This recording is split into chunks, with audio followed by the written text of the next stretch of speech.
Yo, how y'all doing? Welcome to the Port Entertainment, another episode where we import knowledge as entertainment. Today, I'm interviewing a very talented woman that I met at an open mic. She has a great voice, plays different instruments. She's studying at Temple University, music education. Esmeralda, thank you for being here. Thank you for having me. So we're here at Rec Philly. Welcome to the studios at Rec.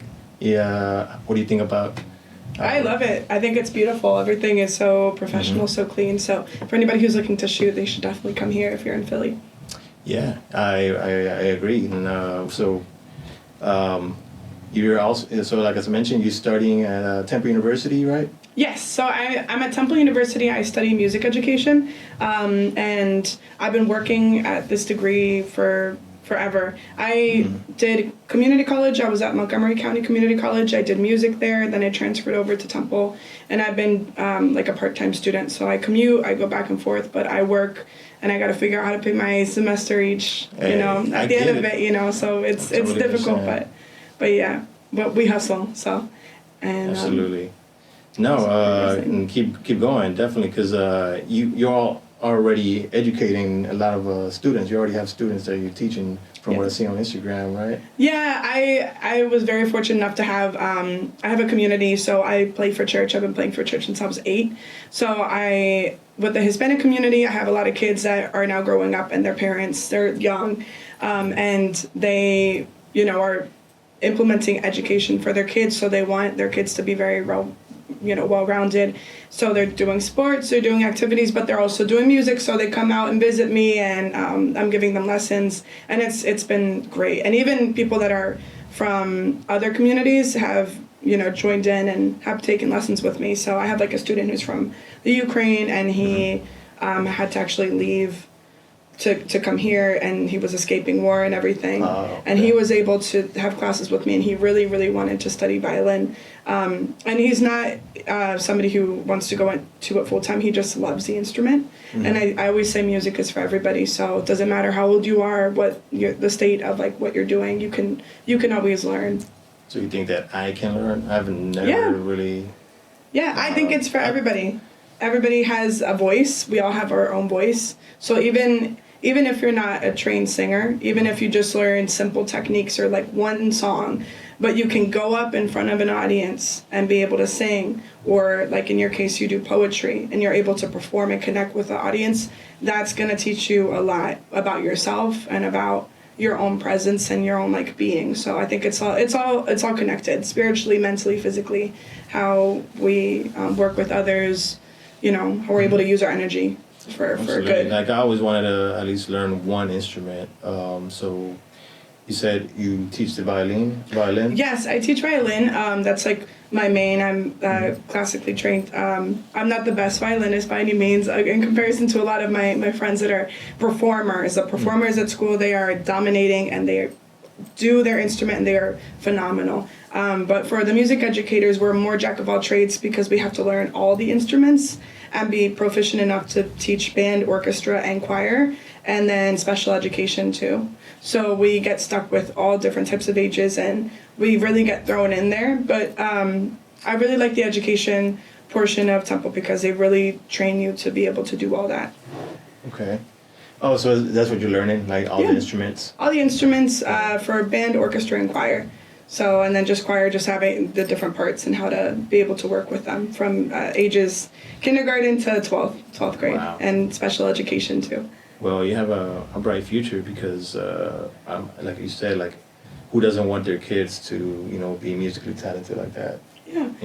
Yeah, I've actually recently, especially with the Hispanic community, because I know we were talking about that within just growing up, and our families, they come here and they just work. So a lot of our parents maybe didn't have that education. And so now that they're here and their kids have grown up and they're maybe out of the house, they're like, you know what? I never got an opportunity to learn how to sing. I never got an opportunity to learn how to play an instrument. Like, I want to do something for me. And a lot of the women that I was talking to about that have done a lot of activities. I got invited recently to a Women's Day event, and these women are in the community, and when there's something that goes wrong, somebody needs food, shelter, somebody's in the hospital, they get together and they create things. So now they're able to be creators of like these amazing programs and events, and they're taking that time for themselves to be like, you know what, I want to do something for me. I want to learn how to sing. I want to learn how to stand in front of an audience and be comfortable in my skin. So even within all ages. Well, that's good to hear, because I know a lot of uncles, and I had a lot of uncles that were talented, but they never like studied. They just whatever picked up, growing up, they had a, and but yeah, like I'm sure, like you said, like yeah. So I'm come from Mexican parents. You come from Mexican parents? Yes. First generation. Mm-hmm. You as well? Also. Yeah. Okay, awesome. Yeah, so we might, we probably share a lot of things. I guess the difficulties that come with like being a first generation, and coming from immigrant parents, being between two cultures. But yeah, a lot of parents come here. All they do is work, like you said. They don't know anything else. They just want to get their kids to school, college. Get a good education, a nice job, and that's it. They did their job. A lot of them, like you said, they probably have dreams that maybe I want to play an instrument one day. I know I had an uncle that rest in peace. He's not with us anymore, but he picked up the accordion, and every time I was at his house, I was like, you can hear that accordion. Yeah. So. No, I think it's amazing. I think we never really realize how drastic the changes within the both cultures, and especially with a lot of the families that come, we're dealing with extreme cases of poverty. We're dealing with a lot of our own parents that literally didn't know when they were going to eat, where their next meal was where it was going to come from. And then with education, a lot of them were pulled out of school so young to be able to work to support their families, because they're also coming from big families. And then you tie that all with the religion and the faith and certain things of, yes, we have a lot of faith in our community, but also the responsibilities that we have. It's just like, okay, you deal with this problem head on. It's very action oriented, but a lot of times we have to be logical about things. And I think this culture is so different. Everything is different. The language, everything, even societal things. The order of which, here it's very implemented from a young age. You go to school, you work, maybe you find somebody, a partner. But I feel like a lot of Hispanic people, we do things in the opposite way. I found somebody now. Right. And then you have kids maybe, and then later on, now that we're financially stable, we'll get married. There's a lot of that, and that impacts everything, and that impacts the kids, how they're raised, how they perceive their parents, how they want, the education process, and also how we view education, because a lot of us, we tend to prioritize other things, and because you're coming from that survival flight, maybe we don't take into that much consideration, but initially we find out later on, like, it is extremely important. Education is everything. Mm-hmm. It really, really helps with so much. Oh yeah. Well, and yeah, like education is everything. I believe that wisdom. Eventually it turns into wisdom, and wisdom is what basically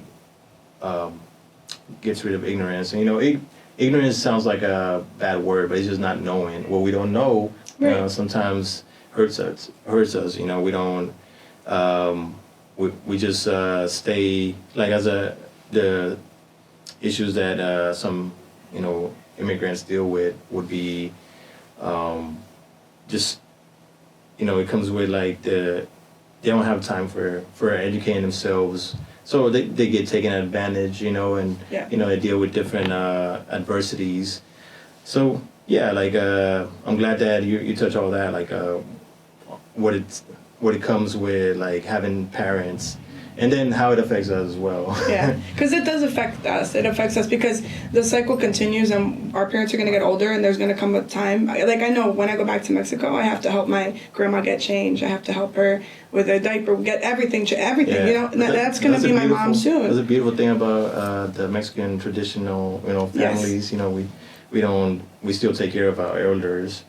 And you know what? I've heard people, and this is a different mentality with a lot of, especially my friends who are European or people who are American. They're like, I just don't get, like, you know, once I'm old, I don't, and if I'm not functioning, I don't want to deal with anything. And I'm like, sometimes it's not about us. Mm-hmm. Sometimes it's about another learning lesson. Like for me, when I go there, I'm like, wow, I'm so thankful that I'm able to help somebody who, like, literally, like, this is, I'm coming from this. Like, it's like, this is to me a privilege. And this to me is teaching me that I have to really be thankful for not, you know, for everything that I am, for existing, for my body, for being able to function. Mm-hmm. And that taught me a lot. Sometimes it's out of our control, and that's when the faith comes in. We're like, okay, just give it up. I'm learning about this, and this is teaching me something. You know what I mean? I don't think she can even imagine, like, all the things she's taught me, you know, with just having to deal with dementia or dealing with any type of illness with our parents or grandparents. I mean, it's full circle, because at one time they were the ones taking care of us. Like, like, you don't know how many times that grandma had you, you know, in her arms, you know, growing up. You know? They came all the way over here, and they did a lot of crazy stuff just to get here, to watch me being born. And then when I was getting beat up in preschool, she came up and was still taking care of me. And it's crazy, all these things. And then to come to a point where you're like, oh, but I don't even want to. No, to me, it's like, no, I'm honored that I'm able to be there for her. O sea, es una bendición. Qué bueno que yo tengo la oportunidad de estar ahí con mi abuelita, de apoyarla, de que me está enseñando cosas, diferentes valores que yo nunca hubiera tenido. These are values that we don't learn. And there's different types of education. I always say there's the education that you get in school, and the one that you learn on the streets, in the world, with your family. And that's a different type of social education. Yeah, the values. Yeah. So I'm glad you're talking Spanish, because this episode is Spanglish, you know, so you can feel free to mix it up. Yeah, of course. Yo también. Okay. You know, when it, you know, is suited. But yeah, like you touch. I'm glad that you see it that way, que lo ves así, porque like a lot of us, we don't put ourselves in those shoes. We're not able to. Like, we just want to get rid of, like, oh my God, let's put her in a nursing home, like, you know, like that, the elders, or like, but yeah, like, that's why, it's full circle how it, like, I just look at that, like, we nowadays is the meme generation, where, like, you know, there's so many memes, or like gifts, but the one where it's talks about, it's a short ride, and it has a reflection of a young girl and then an older woman. It's like so it's a short ride, and we can take so much for granted, and like how much you can learn from taking care of your elders. Like, I have to learn that as well. Like, my family wasn't that tradicional, you know. It was so I had to, like, basically realize the value of having a family, and like, cause a lot of times you take it for granted. Like, I feel like if I would have not been more grateful, or if I would have taken it for granted, I could have been, like, homeless, because they helped me so many times when I didn't have nowhere to go. Like, my auntie, like, hey, you can stay with me, you know? Right. Tus madrinas, tus tías. Yeah. You never know. They're always out there for you. And I think it does take a village to raise a child. I think if we have that more community aspect, and, like, I wouldn't be anything without my community, because they're the ones that are hitting me up, and people that are I've been acquainted with, like, oh, hey, there's this event going on, can you come? You know, like, those are the people that really give you work. Or even, like, we met at the open mic, and even the opportunities and the connections, sometimes we never know going to an event who we're going to meet, who we're going to talk to, who we're going to relate to. But it all comes full circle. I used to work at a hospital. I was at a hospital for 5 years. And then I was at a funeral home. And I would always work these jobs while I was going to school. And all of that, it really did teach me, like, how short life is. And seeing that people can be in their worst hour, their worst day. And, like, it happens like this. We don't know what, you know, when's our last day. So it really is, like, just make it count, I think. And it's very easy to have tunnel vision, especially right now with I go to university and I see the kids and they're so young. I have a big age gap because I've been working toward this as a part-time student. and they're coming straight from high school, middle school, high school, then college, and in this case, university. And it's like they've only seen that part of the world. But I'm like, there's a whole world out there with a lot of people, and especially now being understanding what's going on in the world and the things that we can do to help each other and the different communities that are being affected. There's always somebody, and just keeping an eye on that, you know, higher powers and what they're doing, and just intention. I think intention is everything. So yeah, but that leads up to my journey with music education. I really do think everything is very much connected. Yeah. So that's what I try to implement with the kids. More than anything, I always say I'm not the best singer, I'm not the best violinist, I'm not the best at anything, but I have a lot of heart, and I think that if you do things with good intentions and people can see that you're genuine about it, I think that opportunities are always going to come to you because you're vibrating at like that type of frequency. Yeah. And I think that's when the doors are open. And if there's haters, I'm like, support them still. Like, there's still some kids that maybe, I get on their nerves. They're like, this is so annoying. She's talking too much in class. She's whatever. But if I know a gig or if there's an opportunity, I'm going to call them. And I'm going to say, hey, like, I want you to come. Because they're very talented. And they're in school, or they're on the right track. I just think that a lot of people have that tunnel vision and they can't see out of that. But even if somebody is not about you or whatever, but you still give them an opportunity, it's theirs. Because talent is talent. You know, some people's hard work ethic. If you recognize the talent on even your competitors, you ever like be able to recognize that, and you're gonna be further. Like when you celebrate other people's talents, you're not, you can't be jealous. You gotta be able to support everyone. You can be competitive, or you can be inspired, by talented people. You feel like you said you're not the best violinist or the best nothing, but like singer. I think that everybody has a place, and I think that we are all so, like humans, we see somebody and we think that there's just this only way that they can be, but they have so many layers to them. So I'm like, you never know if you sit down and have a conversation, and I can like. Even the people that like, me caen gordos, o sea, ay no, pues como que me cae mal fulanita, whatever. Pero te sientas, you have a conversation with this person and you get to know them. All of a sudden, you find out all these things about why they are the way they are, and maybe certain things. And it's nothing personal against you. It's just other stuff that they're working on. But you can still be supportive. And in a community, that's why I always get why should I go to church? Why should I go to this community event? Why should I do this if the people there are haters, or they don't like this, or they don't like do this? And I'm like, yeah, but everybody's like that. And you're like that. You have something. You have a lot of faults. Yeah. And yet, I support you.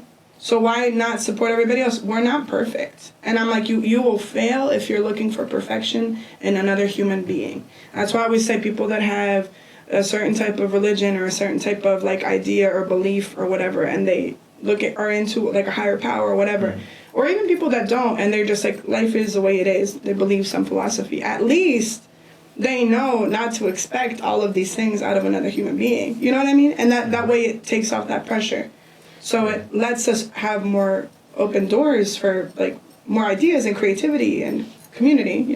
I mean, I learned so much I'm in the poetry community. I don't know if it's the same in the realm that you're in. I say, you're a singer, and then the instruments you play. It's a certain community that forms like people that right? That are like, like you get inspired by certain people that in poetry communities, like a lot of every time you go to the open mics, it's so you get inspired because they're so talented. Everyone. The beauty about poetry, everyone's poetry is so different, and so it doesn't matter how good you can always admire someone's poetry because it doesn't take away from yours. It doesn't. If anything, I think that we need to celebrate each other's differences. We're living in this world right now where I see a lot of similarities within people because we've lost a lot of the identity of who we are in the sense of like our faults and our flaws. We're in a place where society, I feel like a lot wants to make us all like, this is a perfect woman, this is a perfect male, this is what you need to be. And I'm like, no, who made that up? And if you look at the societal things and where that comes from, a lot of it's based on racism. And a lot of it's based on some really messed up stuff. They're making money off of you. So, because you want to go and change all these things. And I'm like, but you, with your flaws, are what makes you you.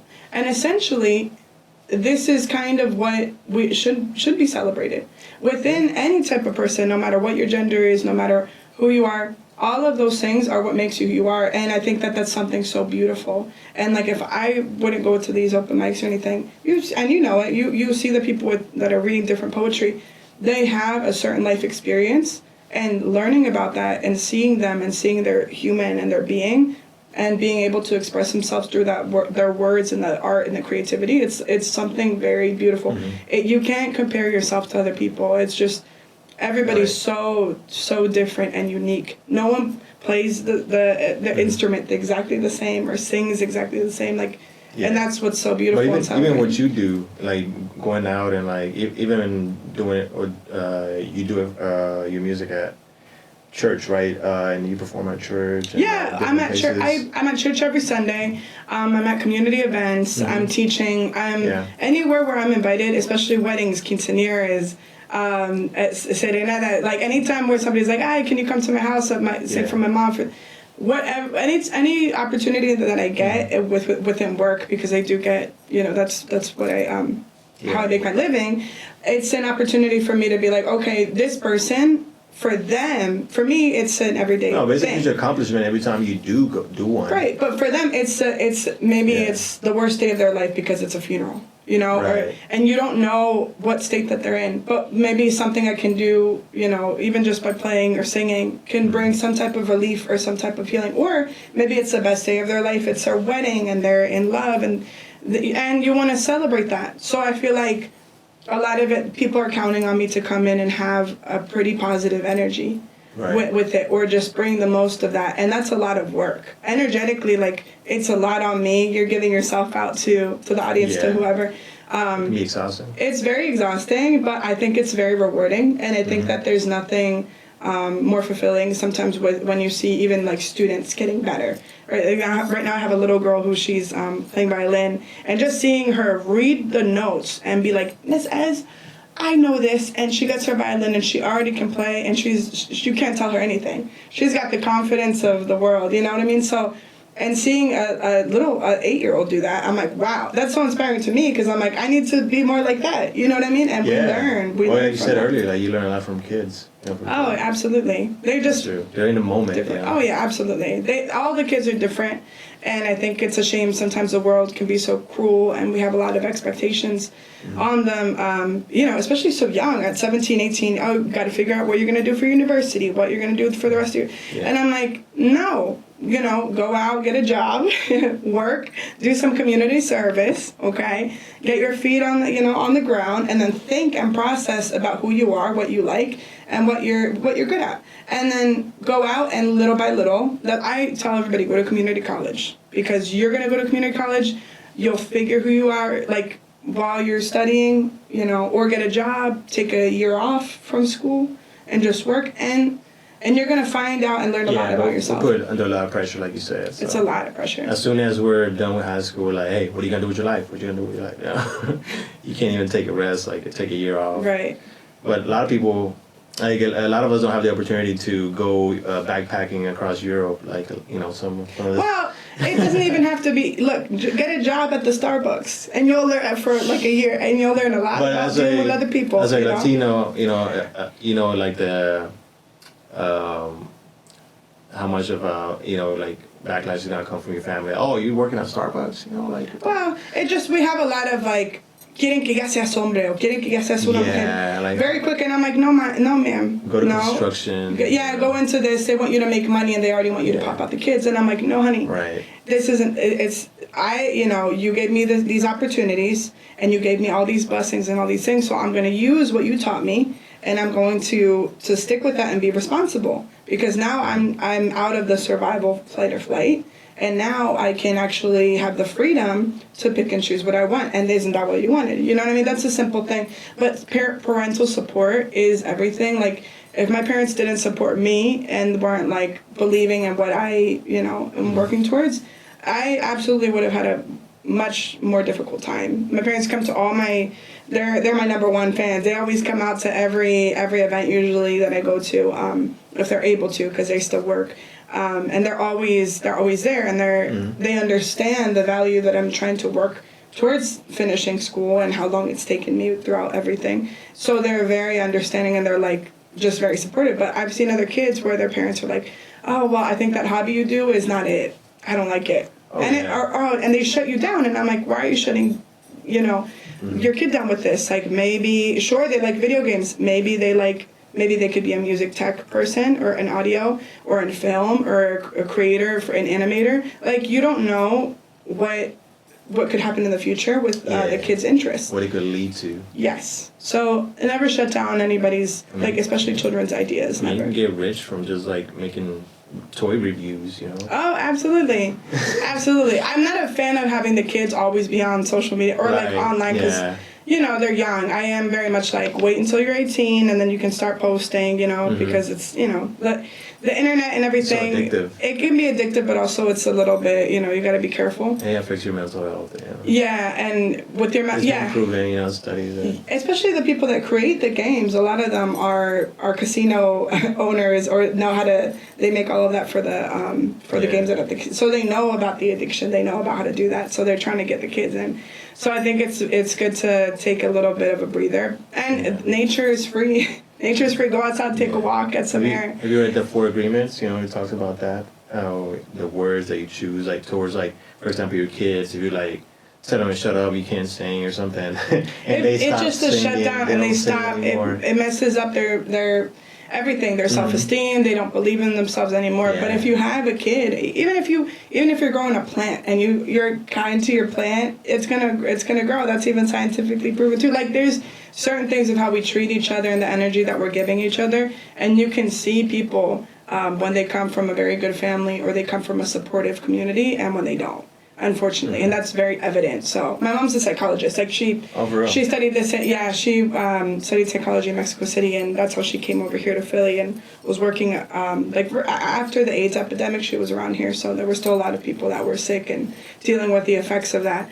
And then they've been here for 30 years, but she's a very logical person. She's opposite of me. Like I'm very out there, more creative, and she's very logical. This is how it is with people, how you're dealing with it. And she's always been like, I think it is. And she says that even I failed in these things. I wish I would have said this more, supported this or whatever.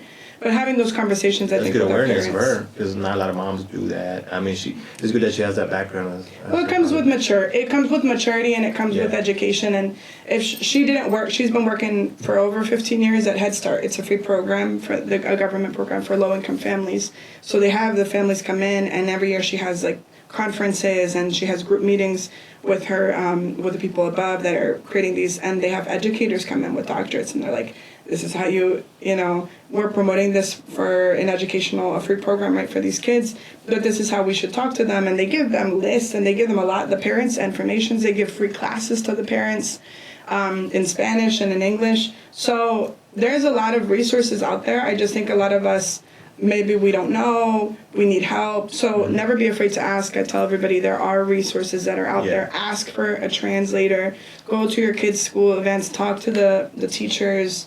And be involved. And even the young men. I always tell the dads too. I know that you're working. I know that you might think it's just the wife's duty to go do this. But essentially, the dads learn a lot too. And they get robbed a lot from their own childhood from that, unfortunately. So it's good for them to even study and learn to love education as much as their kids, So it helps everybody. Yeah, so the resources are there, like you said. We just don't, like a lot of parents don't have access to them. Or they don't know where to go. So it's good that a lot of, Head Start is a program, so we gotta keep educating our community. You said you have a strong community here. You've been in,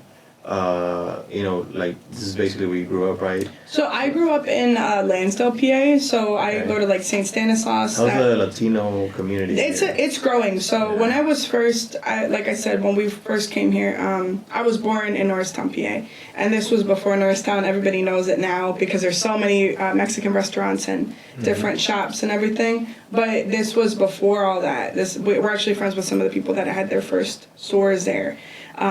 And it's really blown up over the years, and now there's been a lot of Hispanic people coming in and a lot of venues. And now in Lansdale, it's kind of growing a little bit. We see more people from like South America, Guatemala, El Salvador, but we're able to just keep a pretty nice community. I'm a madrina. I have a young guy he's turning. I think he just turned 18, but he's I'm his sponsor for his confirmation, so his godmother, and he did varsity wrestling and track. I had never been to any type of wrestling game at all. And he said, you know, he's from Guatemala. He's like, my parents are afraid to go. They're afraid to see me get hurt. I have no support. Nobody wants to go and see me. And he's like, and I've been working so hard. Can you please go to the games? And I was like, sure. I've never gone, but I'm going to go. And you know what? I cried because I didn't even know how good he was. And then I was like, oh my gosh, how are we not supporting him? Yeah. Why aren't we supporting more of these kids? He's asking for it. Like, he knows he needs, like, he wants to, like. Absolutely. And I'm like, oh my gosh, well, when are your matches? So we started to go, and then by the end, he made districts. And I went with his family, and they were able to see him really participate and just see how great he was. And now he just joined Army Reserve, so I'm very sad, but he's leaving. He's got to do his thing. Yeah. But he didn't want to put the pressure of, he wants to be an engineer, of school onto his parents, so he wanted to join. I get it. Yeah, and, you know, and I never, you know, we talk a lot about, especially within my community, I always talk about the women, I always talk about the young ladies and the issues that they're dealing with, but also the young men too. There's certain pressures, and I understand within our community, and like what we're talking about, no, es que ya eres hombre, ya debes de hacer esto, and you have to do this and that, and the young women too, no. But I tell both of the kids, I'm like, go to school, focus on that, focus on getting your education. If you're not going to go to school, then you better be working, porque el que no trabaja, no come. Like, it's either one or the other. Okay, yeah. So I'm just like, and then wait until you're 30. I don't want to see you doing anything else until you're married. And I said, there better be a rock on it, or ring it. And I say that because of your own protection. Because right now we have a lot of baby mama, baby daddy culture. Right. And it's been a lot of confusion with that. And I've seen a lot of people get hurt. And I love the girls, and I love all the guys that they're responsible for their kids, and they're trying to make it work. But I think if we waited until a certain age, and we waited, and then we kind of looked for the right partner who had maybe a similar background or similar values, and they could work with our families, then we would avoid a lot of problems. You know, the main issues are always family, family involvement and pressures from family or cultural backgrounds or religious, just everything, lifestyle, money. Everybody has to. So ask those questions before getting into a relationship. I mean, that was a culture, like, at a young age, get married, in Mexico, like most, as soon, te roban, what's it called? Like, el hombre te pide la mano, o le pide la mano al padre, or like. Well, una cosa es pedir la mano. One thing is asking for the hand, and another thing is robar. Right. Because the other thing is. But that was kind of like. The robar culture was crazy, because if you're taking a woman, and at that time, if somebody took your virtue, imagine you're marrying the person who sexually assaulted you. You know what I mean? Or somebody who. So, and that's very difficult and very traumatizing, because now you're living a whole life was coming. You started off of a very, very big disrespectful action, which is absolutely taking you. Of course, if somebody went and they went off and they said, I'm going to go with my boyfriend, that's another thing, right? But I'm always like, look, if somebody truly cares about you, they're going to show up to your house, they're going to meet your parents, you're going to meet the parents or whatever, and you guys are going to have a conversation with the parents, and I want to date your daughter, I want to date your son, this is who I am. Because it's just out of respect. It's just plainly out of, I respect you as a person. Let's, it's just having a mutual agreement for all parties, you know what I mean? And if we're so grown, then we can have that conversation. But if we're not grown, then you're not ready to do that. Then you're ready to go back. But we don't teach our young, men that. They don't know how to approach women at all. So. Well, I think that they're still coming into their skin. They're still trying to understand who they are, and sometimes our biology beats us. Right. Our bodies are telling us to do certain things, and our minds, they don't understand. So that's why we need to have parents, to actually have that conversation with them. And a lot of our parents didn't do that. Like, everything that I learned wasn't from my dad, unfortunately. I mean, he taught me a lot, but when it comes to like relationships and dealing with women and things like that, it was kind of like taboo to talk about. Right. You know? And I have these conversations, especially I'm playing at weddings. Every weekend there's a wedding, and the priests are calling me, hey, we got a weekend. I said, I love you guys, love what you're doing. This is great, but here's the thing. And I talked to the priest, to the pastors, to whoever, and I'm like, are you having conversations with these people about dating? Because a lot of times these people have gotten together, and they're like, oh, I like you, let's get together, we'll be roommates, we'll have a couple kids, and then I'm still looking for the right one. And it's not you, girl. Like, it's not you, or it's not him. Like, so you reject that person, but you're with them and you're taking advantage of each other and whatever. And I'm like, and then they get to a point where they're like, all right, we're financially ready, let's get married, or whatever, societal pressures. And I'm like, but y'all never dated. You never took each other out on a date. You never gave each other the time. What about a vacation? What about a day off? What's their favorite color? You don't know anything about them. You just got up every day, you slept with this person, you went to work, you came back, and I'm like, you're missing a big part of that connection with each other. So you think there should be like a dating phase? Absolutely, and that's what a lot of these pastors, these priests, these people, they're like, I'm teaching the couples how to date, and they've been together for 25 years. Never have they had a date night or a vacation together. And I'm like, that's another thing too, and that's a different type of education of being together as a community, as a family. What does that mean? What is everybody has different roles, everybody has different skills, so it's like, let's come together and let's find that, let's just have a unity and organize ourselves and have a nice structure, make it easier for you, make it easier for me. So that's all. But I mean, and I promote that a lot with the parents. I'm like, you have your young teenagers, your young kids are coming to this age, I love that they're in these hobbies. Talk to them about the relationship situations, because it'll take them away. They're not going to be as effective in football or soccer or basketball or whatever sport that they have, or guitar, piano, whatever. They'll be a little bit not as concentrated, right? Because they're thinking about the girl or the guy. So making sure that you know exactly what's going on a little bit with the kids. And I know that they come to an age where they don't want to say anything and they know everything. So just being gentle and offering, when I was your age, I had this happen to me, and this was very, very hard. How to be relatable, with your students, or with your own kids, or with your godsons or your goddaughters. There's always that community, or your nieces, nephews. So having that conversation. There's a disconnect between, like, the kids nowadays, like, they're not being educated, or they're not having those conversations, like you said, with the parents. The parents are like basically thinking they're crazy, like los vende de una manera como que por la cultura, por la idioma. A lot of times no entienden. Ay, es que a mi hijo le gusta ponerse esa ropa y se ve bien feo. Ay, no lo entiendo, qué fea se ve así, se quiere usar. And I'm like, debemos tener un poquito de paciencia con tus hijos, y nomás de tener, ¿sabes qué? A lo mejor se siente cómoda. A lo mejor ahorita no se sienten cómodos en su cuerpo y quieren taparse y no quieren que los vea, están inseguros. Algo les está pasando con ellos, están en este cambio y no quieren que los vea. Entonces hay que tener mucha paciencia y hay que hablarle a los niños, motivarlos de una forma, motivate them to be like, you know what, and sign them up for things. I tell them, do not have the kids be at home doing nothing. Like, they should be either in different types of hobbies, a sport, a musical type of hobby, or an artistic type of form. I agree. Having them busy at all times, and having them do their homework. They have their hour to do their homework, and they're organized in that way. But also, they know that it's 7:00. I got to go to karate. I got to go to viola lessons. I got to go to guitar. Like, they have something to do. Even at first when they don't like it, like you don't know if they're gonna eventually get into it, and they find themselves really good at it, and next thing you know, they love it. So sometimes it's going against what, say the parent knows best.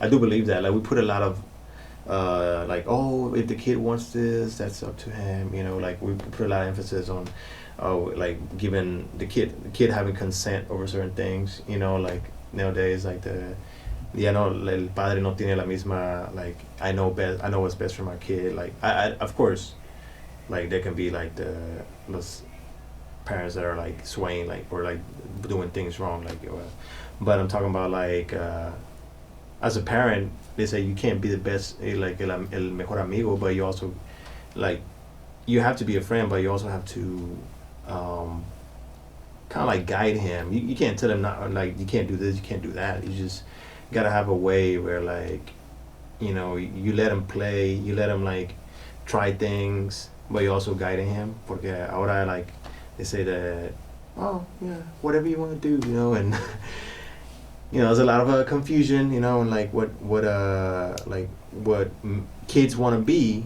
So, like, because you can be anything you want nowadays. Absolutely. I think that especially with education, the first thing that they teach us with the books is kids need to have a routine. They need to have a schedule, and they have to have a certain order. And that's going to be your best friend through this. And for me, learning, that was a very difficult. Like, when I was teaching and doing my lesson plans, that was extremely difficult. It still is very difficult. I'm like, what? Order? Routine? What?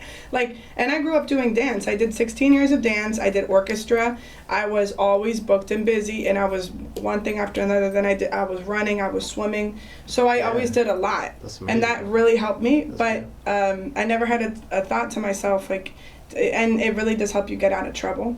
But I always tell the kids and the parents, I'm like, pay attention to your kids. If I go to your house, because I go to a lot of people's houses when I'm either playing for them or I am working for them, or somebody invites me over, like comadre, or somebody, and I go over and I see the kids and I see your daughter drawing on the table.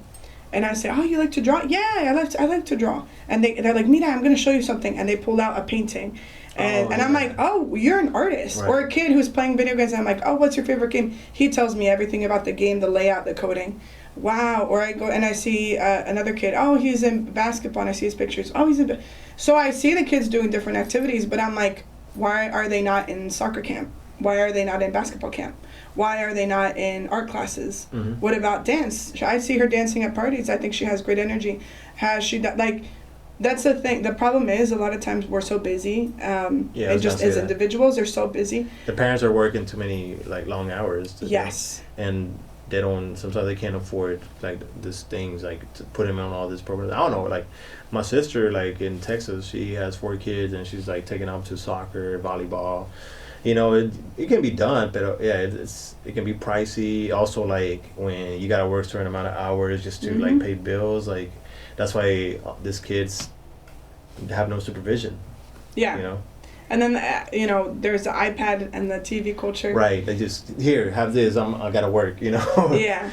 So I think to avoid a lot of that, and I've seen this, that's why I'm very passionate about the community involvement, because I've seen people who have their own skills, adults that are, like, maybe younger, like 20s, 30s, 40s.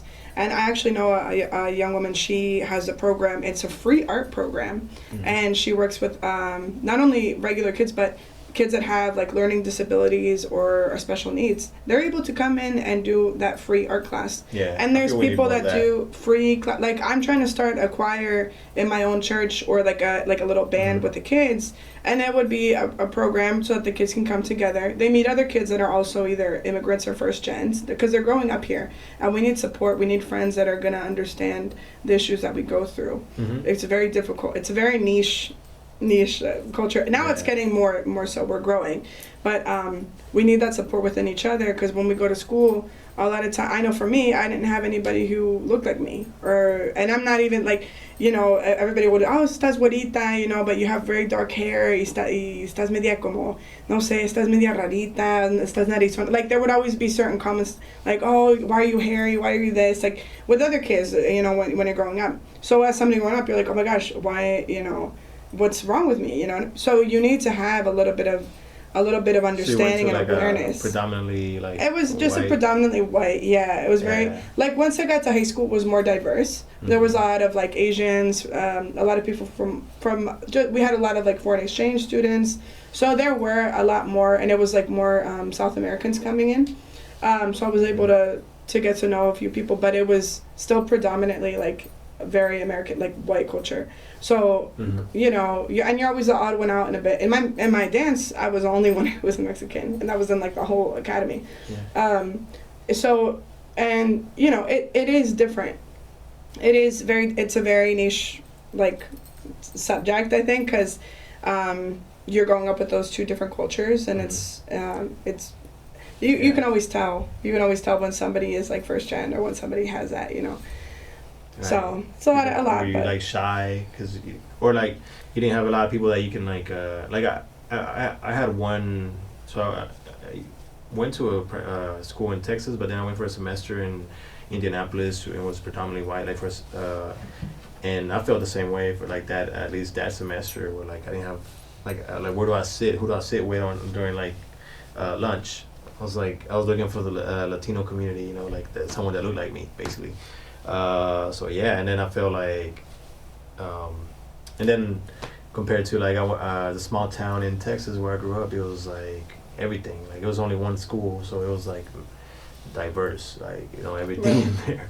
So it was way different, and that comes with its own issues, because it's funny how every generation goes through like dealing with like the differences that we have, like like the black community dealing with like the Hispanics, you know, the Latinos.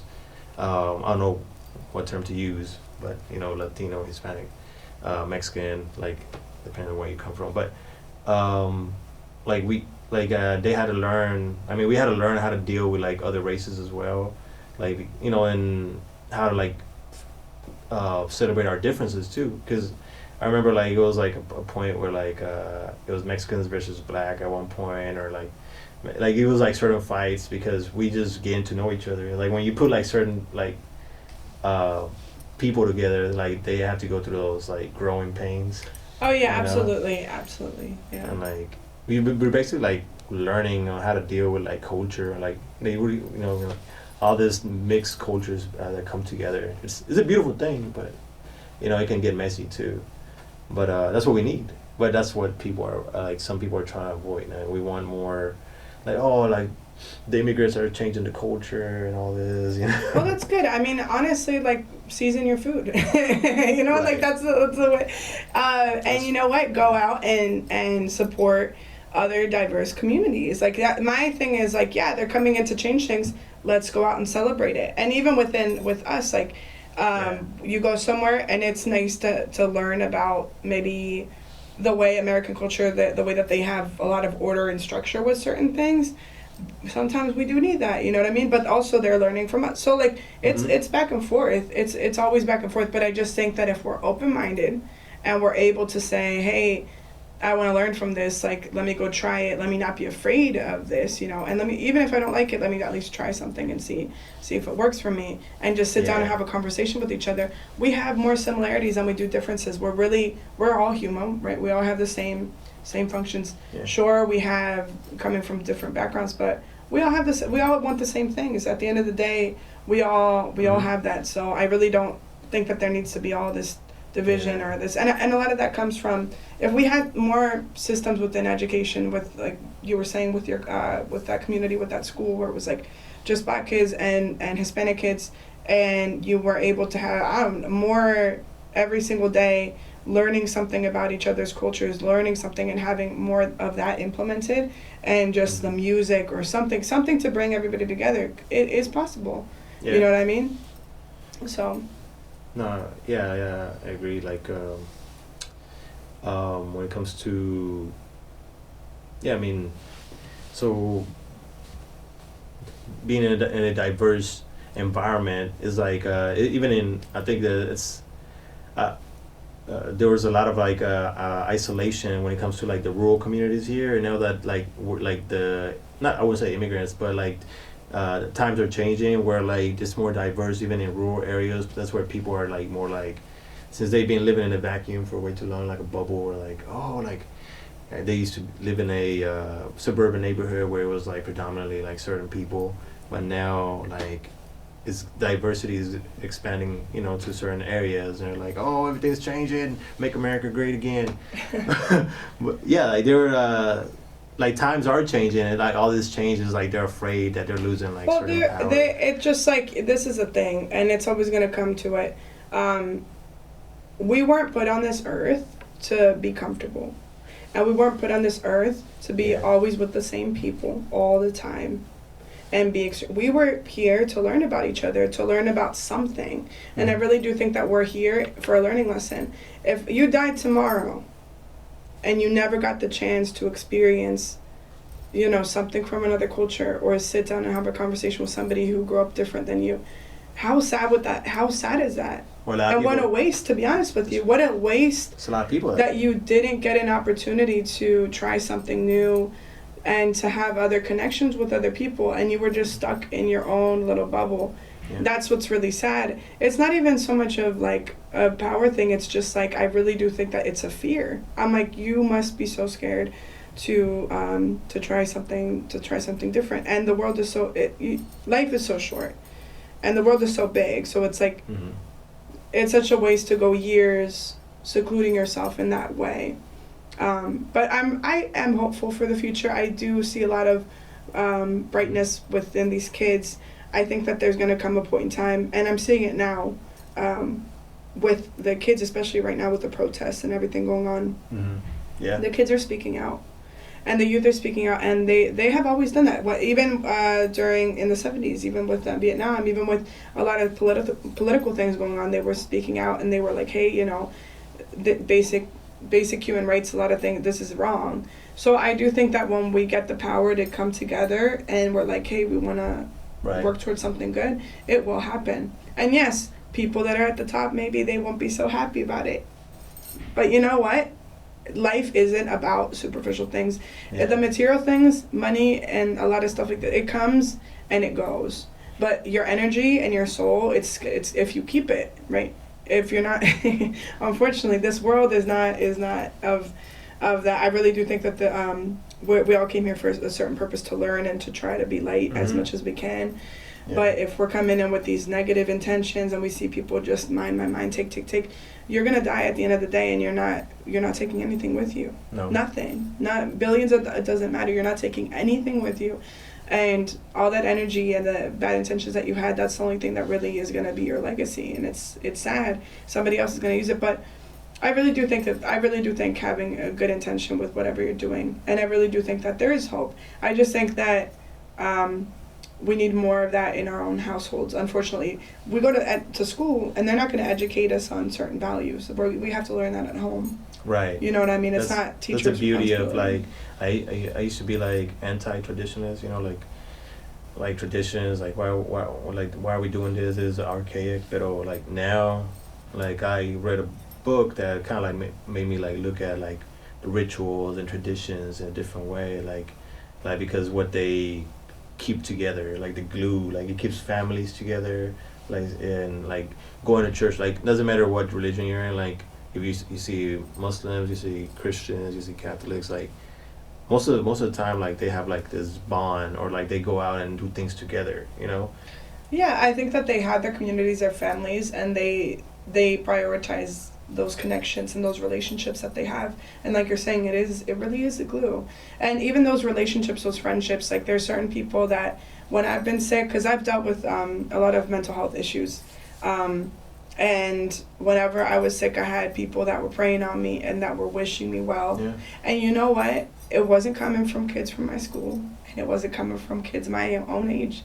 It was coming from the aunties or the uncles or the padrinos, the godfathers, the godmothers, people within my community that were like, we are so worried about Esmeralda. We want her to get better. Like, we're wishing on, praying on her, making sure that she's going to be okay. I even had people to the point where there was parties going on, and they said, I'm not going.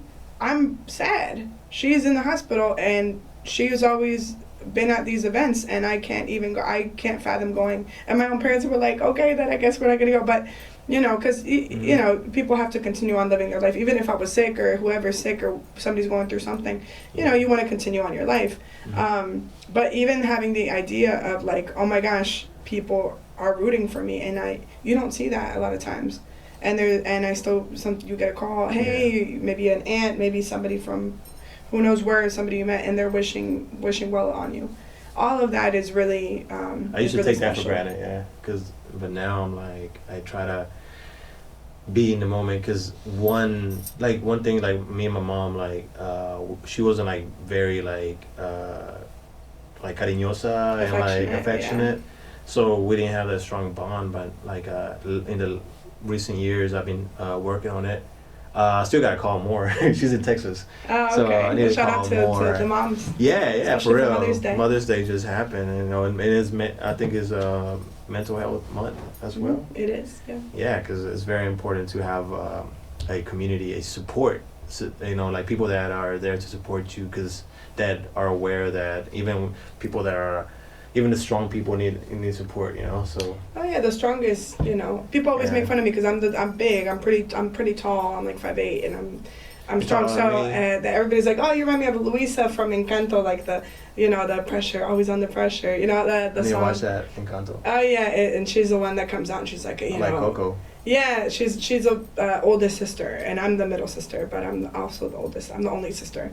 But we have a lot of that, like when you're sometimes only daughter or the oldest, or you have to be the strongest, you have to be the one to hold everybody, the peacemaker, but also having to be aggressive or having to be forceful sometimes to get stuff done. And as I grew up the same way, my family was not the most affectionate, but Hispanic people, we show love by acts of service. So, ay, te hago un taquito. Que ya comiste, that is their form of love. Or from, ay, te llevo a tu juego de fútbol. I'll take you to the football game. I'll take you to... That is their form of love. Their form of love is acts of service, doing something for you. And we take that, for granted. And now we grow up and we all want physical touch. And then that leads to other things and then confusion, because sometimes we confuse that, we didn't get that when we were young. So, oh, this is love, and it's not love. It's lust, or it's other, people have bad intentions. So we have to learn about, our own love language, how what's good and what's bad, Exactly. Intentions are everything. And so. It's part of like how we grew up, or what do you have growing up, right? Like, I feel like words of affection is like one of my love languages, because I didn't have it. I'm like, damn, like I realized that. So it's good to learn about like what's you're like craving, growing up, like the things that weren't there. But yeah, it's all about like continually learning about yourself, like learning what you mentioned education, and it always goes back to that, educating yourself. Absolutely. Learning from others. Cycles. I think they're life cycles, and everybody goes through it. But I some of the things. Oh, I wish I had somebody to tell me X, Y, and Z, like we were saying earlier. Within just like certain things with education, sex ed, or with whatever education. And but it's hard. Sometimes it's hard to have those conversations, but I think it's very much needed. And sometimes we don't want to hear from it with our own parents. So, but you have that tío, you have that tía. I always have a tía that I'm always messaging, and she sends memes. She has that good sense of humor. She was a fun tía. But sometimes when something goes off or whatever, I'll tell her, and we make fun of it, and we can get through it. You know what I mean? So having all of these people in your life to really support you can make that success. Yeah, you can push those people away too. You got to be able to. Not like when people are trying to help you, like not push them away, because I feel like a lot of like I don't want to talk bad about like homeless people, but I think about like how did they get to that position? Did they like push their family away, or maybe they didn't have a family? Like, well, I mean, if I didn't have a family support that I had now, or like friend support, I'll probably like it's been periods where I could have like just gone downhill, So. Absolutely. Yeah, I mean, same thing with me. Like, there were times where my mental was so bad, I wasn't even in this dimension. So, and that's when you find out, oh my gosh, you have this disorder, you have this situation, you have a medication problem, something was wrong, an accident happened at a hospital, whatever crisis that happens, and having that support for the people that say, oh my gosh, this is what's going on, she needs this type of help.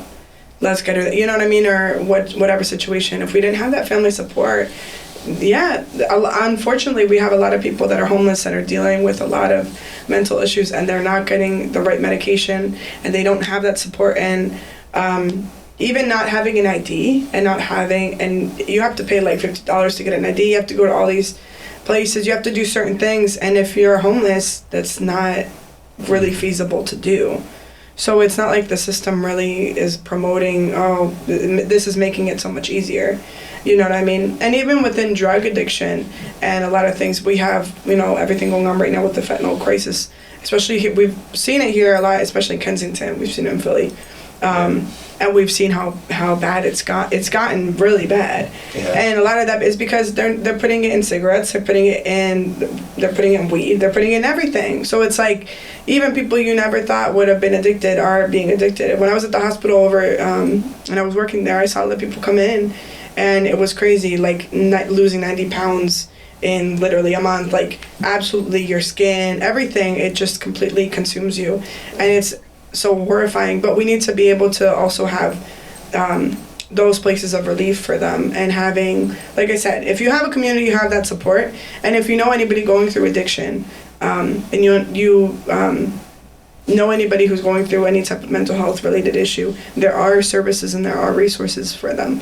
So just knowing about that, I think. No, it's good to and like being there for people, because sometimes just being there is makes a difference, you know, or just saying or reaching out, you know. Oh yeah, we went to go visit a friend recently. She had just lost her baby, and she had a pretty big age gap with her kids. Like the baby was gonna have a big age gap, but she still is struggling with it. We went over, we were able to talk to her, and we just visited. We brought her fruit. You know, Hispanic people always bring fruit. We always bring fruit, flowers, food, and we just did the rosary with them. I did Divine Mercy Chaplet. It's a very powerful, like, prayer. I did it on violin and singing, because you can sing the whole rosary, and it's and in English and Spanish, because she has kids. They're first gen too, so you know they speak more English. But we were able to do that, and it was something that was very healing for her. And then we have another friend who's dealing with alcohol, you know, issues, and another friend who's dealing with, you know, certain types of issues within, like, their body and disorders within for eating and everything.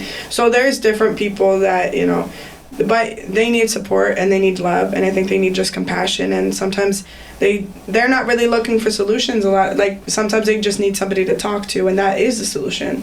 Just being able to you know, to vent about it. Yeah. I mean, I don't know if you ever heard of Dr. Gabor Mate. He wrote a whole book about addiction. I mean, he touched other subjects as well, but you know, we used to work at a clinic in Vancouver, and with people dealing with drug addiction.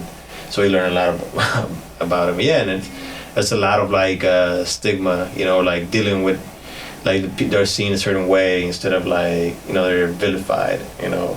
It's instead of, like, being seen as a human that's struggling with something, you know. Like, we're all struggling with something, and if you've seen, we all have addictions and we all have vices. We all have bad habits. What makes one person better than another? It doesn't. It absolutely didn't. No one is better than another person in that way.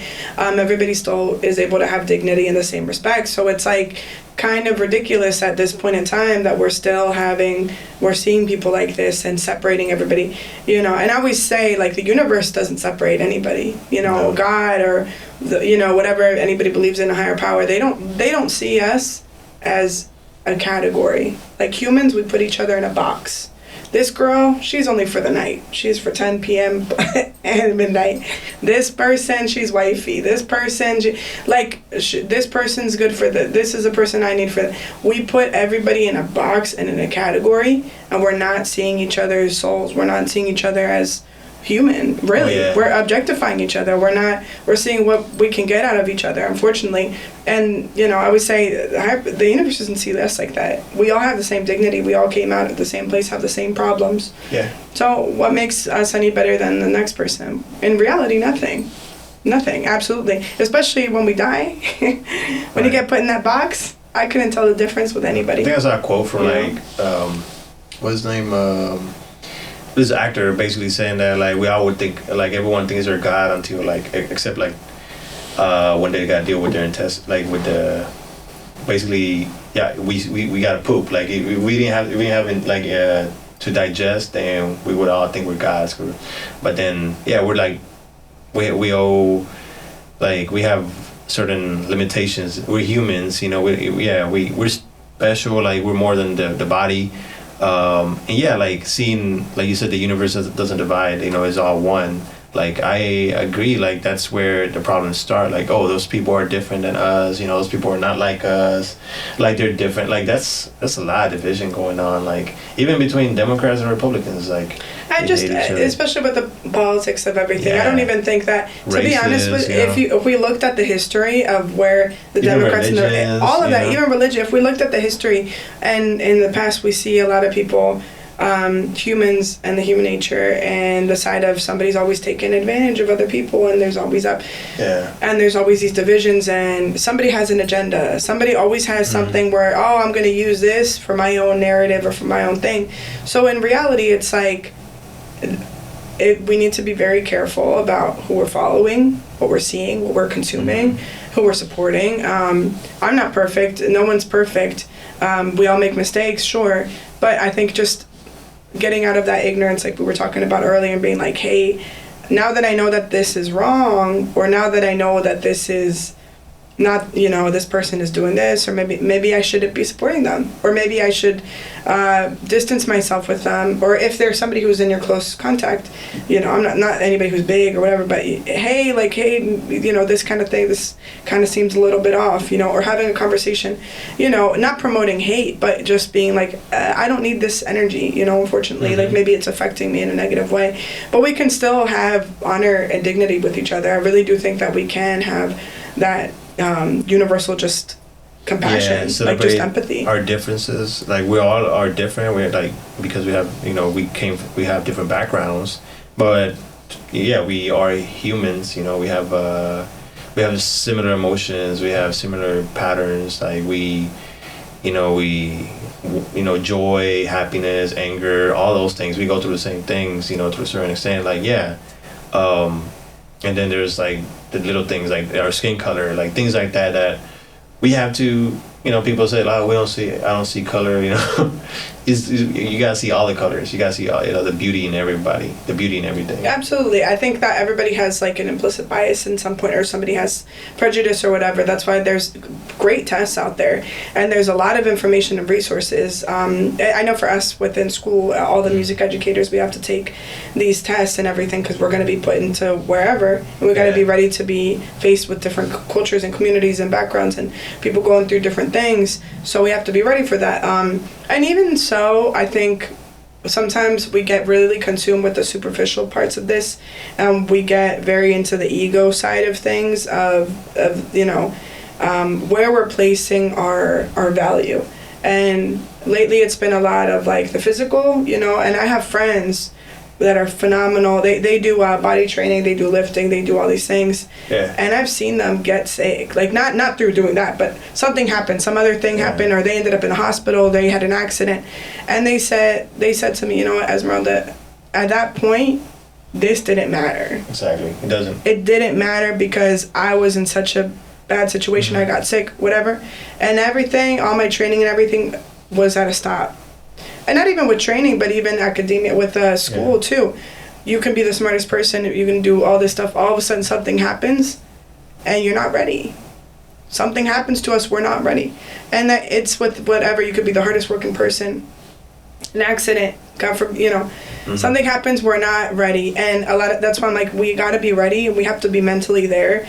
Prepare yourself for whatever's gonna happen. We don't know when is, you know, our last day on earth, and I think that having all this into account, how we treat each other, the energy that we're giving out to other people, like I said, everybody's gonna make faults, we're not perfect, but like even sending, if even when you're scrolling on Instagram and you leave a hate comment, or you just are bashing somebody, or you do all that energy, it's being placed out there, and that's coming back to you.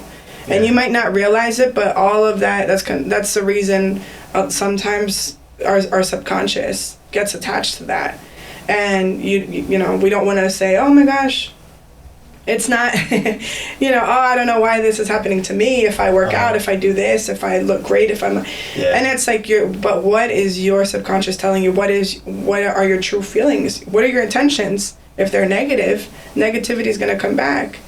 You know what I mean? Yeah, I mean, it's being a human does come with a lot, because we do, like you said, like you got friends that they work out, they have a perfect body, but they identify too much with their body. Then there's the other issue with people neglect their body, or people we're not our body, but we have to accept what God has given us. If you don't believe in God, or just the universe or whatever, or science, or scientifically, just with your body. The genes that were given to you, but generation after generation, they're like, why are you a mistake? Like, this happened. I know, like, there's people that are born a certain way. I understand, but that's why we should be more grateful. Like, we at least have, Absolutely, and I think even just having that and understanding, like. Mm-hmm. I think it really does come with the tunnel vision. I think we get really hyper-focused on sometimes our goals, which is great. It's good to have your goals, obviously, but I think, especially, I've gone through this, where you get so hyper-focused, like, and then you stop working out, or you stop doing this, or you stop doing a healthy habit or a routine that you had, or even with some people where that's all that they're doing, or maybe it's just academia, or maybe it's just my job. And it's hard to balance everything. And we talk about that with the families, because a lot of like we were saying earlier, with sometimes with the dads, they work and then they just want to come home and they want to eat their dinner, go to sleep, and the next day everything. And then they go out and they start having some bad habits or picking up some unhealthy things. And it's like, yeah, but you've neglected your family, because even though you come home to them, you're not going out on dates with your wife. You're not going on vacations. Right. You're not taking the time to get to know your children. Like, and the same thing with the ladies too. Sometimes they get stuck in that too, or our parents or whatever. So it's very difficult to balance all of this as a human being able to be healthy, being able to have your family, or being able to do well in your career or your education or your school. All of that's extremely difficult, but I think this is all a learning process. And it's all just based on this journey that we have. Like, we're just here on earth to literally just learn and live as fully as we can, you know what I mean? But I think if we just focus on everything and we put all of our eggs in one basket, that's when we really have, we're not ready when something bad happens. Yeah, when we say, like, I'll be happy when I have this, or, And it's not, it's never like that, because you get the job that you wanted, and guess what? You have other problems at work. Mm-hmm. You got the girl that you wanted, and guess what?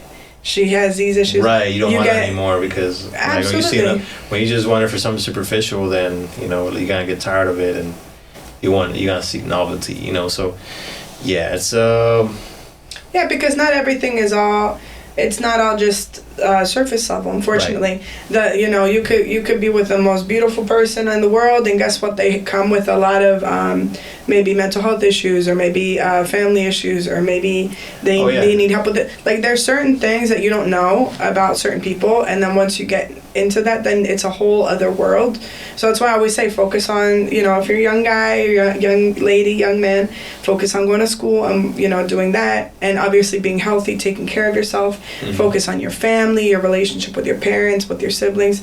And then once you get to a point and you want to meet somebody, that they're with the similar values, or you guys believe in, like maybe, similarities or things that you guys have in common, and then you make it work, but you have a relationship with their family. Because if you're going to be with somebody, I always say you're being with their whole entire family. It's not just them, So that all comes with it. And, I think we have to be happy with what we have right now, present, and just counting blessings. Trust the process, basically. Oh yeah, absolutely, absolutely. No one's perfect, and I think we're very hard on ourselves, especially within this culture. Yeah. But in reality, it's just like, wow, look back 5 years, you didn't have what you have now. Yeah, that's a good way to put it. Yeah. So, do you have any books that you recommend? Because you share a lot of great tips on how to educate, or how to advice for how to deal with teen kids and the youth. Yeah, well, actually, I do want to start talking more about that on my social media, because I've had a lot of kids within my own community that have come up, and they have questions and concerns, and they're dealing with difficult things, and I've been in similar situations, so I'm always going to be obviously offering help to anybody who needs it, not just the kids, but even, you know, the parents, the families, or whatever. So yeah, absolutely, just hit me up on my social medias. I'm always going to be offering that. In terms of books and in terms of all that, there's a lot out there. A lot of any self-help book is great. I'm in my own religion, I'm Catholic, so and I know that Catholics, they always get a lot going on with them, especially the Hispanic Catholics, because we're more noisy, and we have our tradition. We have a lot of traditions. We have our saints, and we have all our parties, and we have a lot of craziness going on, and a lot of activity within the Hispanic Catholic community, especially here in the United States, because we're the ones that are throwing the parties and doing all this stuff. Always getting baptisms, confirmations, communions, getting married, quinceañeras. There's a lot of activity, so our community is has a lot of faith, but we still are working on that educational part. So there's a lot of books that are in English and Spanish that you can pick up that are Catholic and that would be able to help you in that direction. Personally, I will say this, with the wording and the language that a lot of things are being used for certain kids, even teenagers, I think it's a little bit too difficult. I feel like they're not going to understand it or process it, especially if the book is given to parent to the kid and they're like, you need to read this. They're probably not going to want to read it or anything. However, I think if you are a godmother or a godfather, or you are like an uncle, aunt, and you want to give a gift maybe to your niece, your nephew, somebody who's not directly where they're going to reject it, you can give it that, even if they're not going to pick it up. In a couple of years, maybe they'll pick it up and they'll read it, but more than anything, that's true. It might work like that. It comes with routine. That's what happened to me.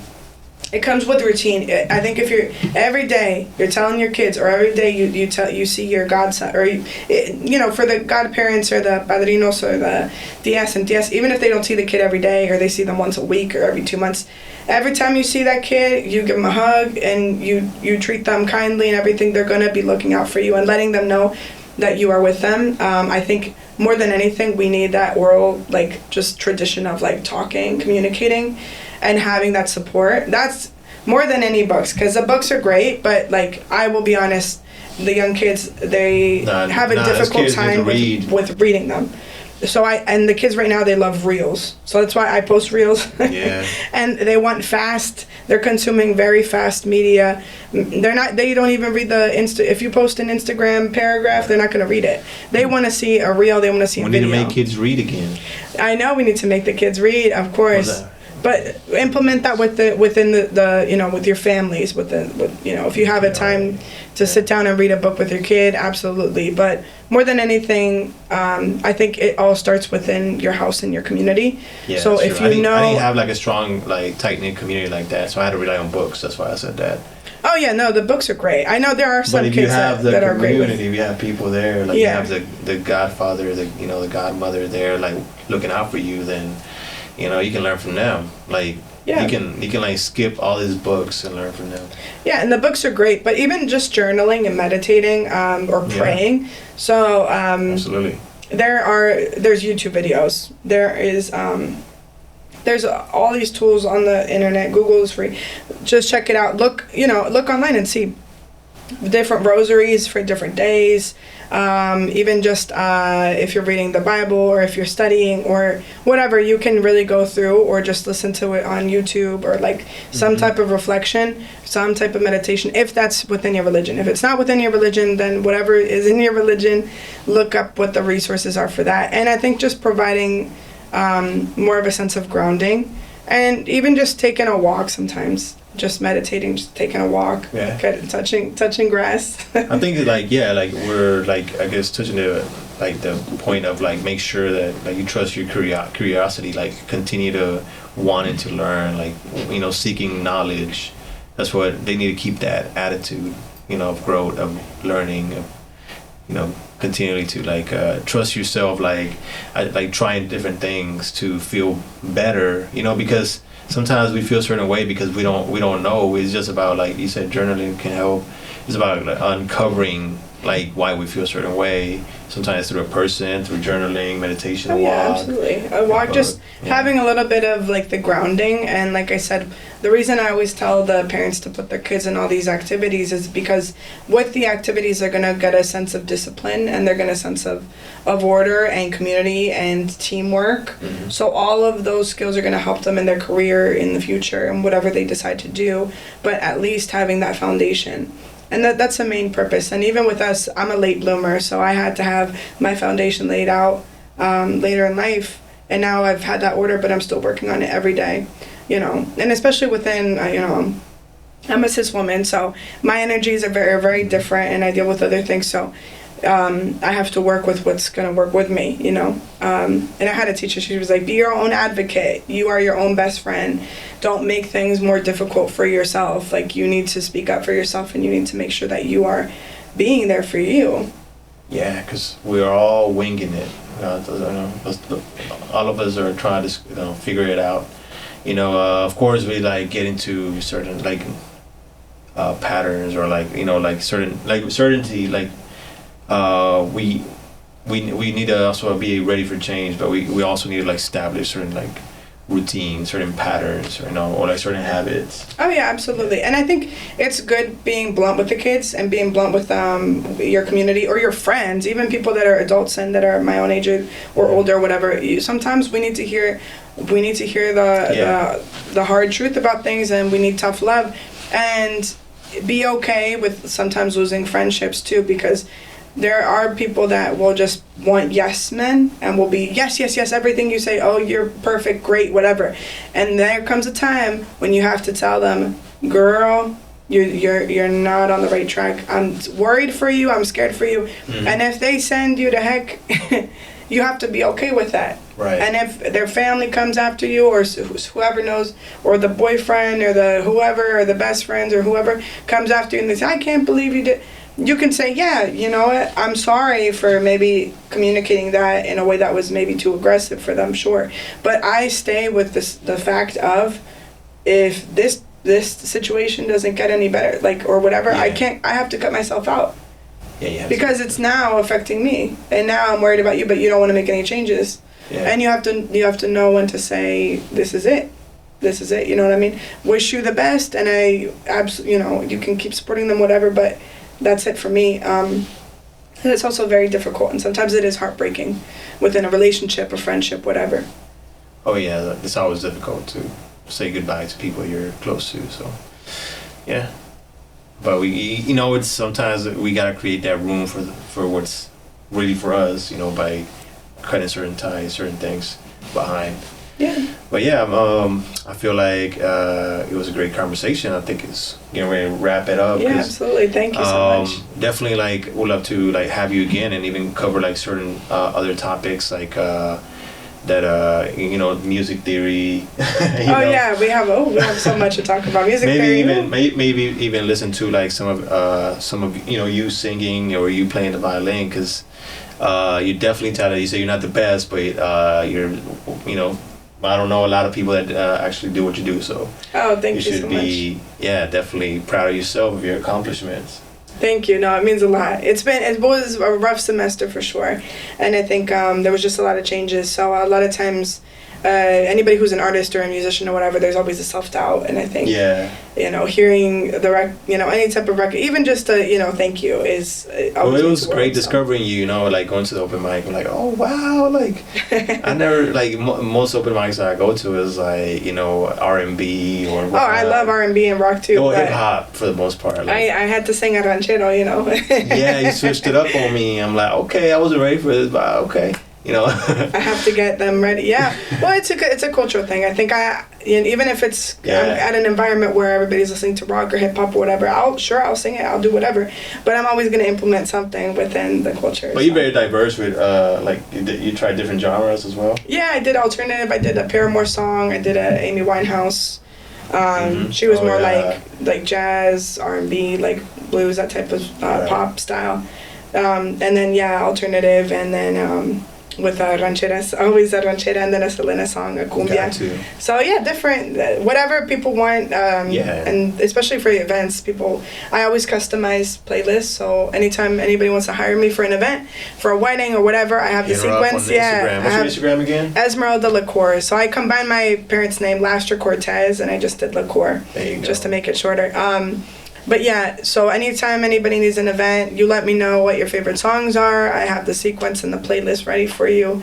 And yeah, just making any event memorable. Yeah, she can do Amy Winehouse, like Selena, whatever you want, whatever you want at your party. I was just saying I'm going to an event soon with older people, so I'm singing a bunch of Elvis and a bunch of like Dean Martin and a bunch of like older stuff from the 60s and 50s, but I'm excited. Exactly. So, yeah. Like I said, like not a lot of people are doing that, so just keep pushing, keep doing that, keep like I said, I'm glad to be there and see you perform, and looking forward to like what you have in store. Oh yeah, absolutely. And same with you with your poetry and everything you're doing with the community. We need that. We need more of that expression. I need more Latinos to interview as well. And if you know anyone that's willing to share their story and is relatable to the Latino community, because I can, this can go on Facebook or Instagram, but Facebook is like where I have my tias, absolutely. My cousins, the people I grew up in Texas. That's where all that, and they like, okay, he's dropping some episodes for us, for the Mexicans. Oh yeah, we need a lot more. I have a couple people that I have in mind for you to interview. So yeah, for sure. But yeah, I'm just like curious about, I love having conversations with people and to learn their point of views. Like, you share a lot of great points about the things that I'm that I care about, for example, like educating the youth, the big disconnect that we have now, that we need to do better. You said we are doing better. Things are changing. Yeah, for sure. But it starts with us, and unfortunately, we need it's more volunteer work, a lot of community work. Yeah. But after school programs. After school programs, yeah, and just people taking time out of their day to create something. But if you're a creative individual and you're an artist, like I always say, don't hide your talents. Like, it's in the Bible. Like, don't hide them. Show them, put them out there for the world to see, because you never know whose life you that's could another really thing. help. Like, we need more Latino representation. Absolutely. Latinx representation. And positive. Because the media promotes it. It's always a lot of over-sexualization, unfortunately a lot of racism, a lot of crazy stuff. These novellas, like, I don't know what how it is. They always have the person who's darker skin as the maid or the servant or the bad guy, and they have the tall blonde who, is probably Argentinian, but it's trying to be Mexican. Like, they have the heroes, and so we have a lot of this negative media, or even just the overhype of, this is what the roles are and everything, and it's not like that. In reality, these are very, very complex individuals that all have different likes and different needs and different aspirations. So but like you said, like if you see someone like for example, if they see you sharing your talents, of course, like, they're gonna get inspired. Like, oh, someone like me is like over here. Because that's something that I struggle with, like being connected with your artistry, with your artistic side. A lot of us, especially in the Latino community, we don't have that. Like, because of vulnerability, you have to be comfortable with being in front of everybody and being okay with being made fun of, being harassed. You have to be okay with when things go south, or people when they don't listen to you and they don't take you into consideration. We have to have enough strength to stand on ourselves. Like, I've been to plenty of places in the mariachis. I could tell you horror stories.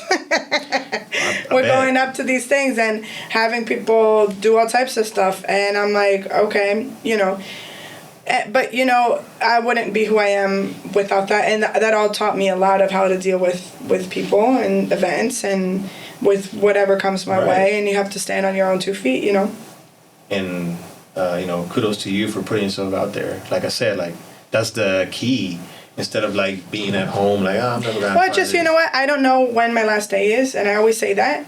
So why not? That's a good reminder. Why not? Why not put myself out there? Because if not, mañana ya no estoy aquí. Yeah, Mañana exacto. me voy. Es la manera que tenemos que pensar, like, right now, in the moment, like, we can't wait till tomorrow, porque, like, whatever you really want to do it now. Yeah, do it today. And I can't wait until a lot of people, we put pressure on ourselves. Oh, when I lose 15 pounds, I can do this. When I get married, I can do this. And I'm like, girl, no, because you should be doing this today. We don't know if, tomorrow. And I don't want to see people, especially when I was working at the funeral, I had to see the obituaries.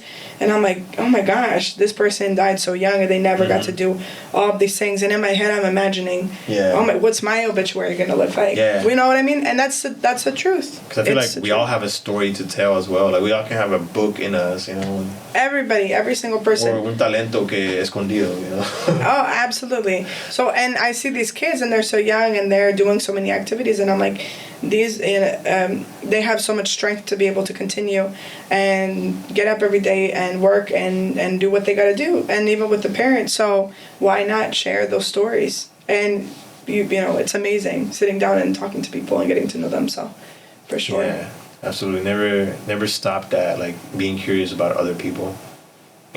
Always be open to, like, putting yourself out there, like, so you can learn from others instead of judging, like, oh, what's up with them? Like, nah.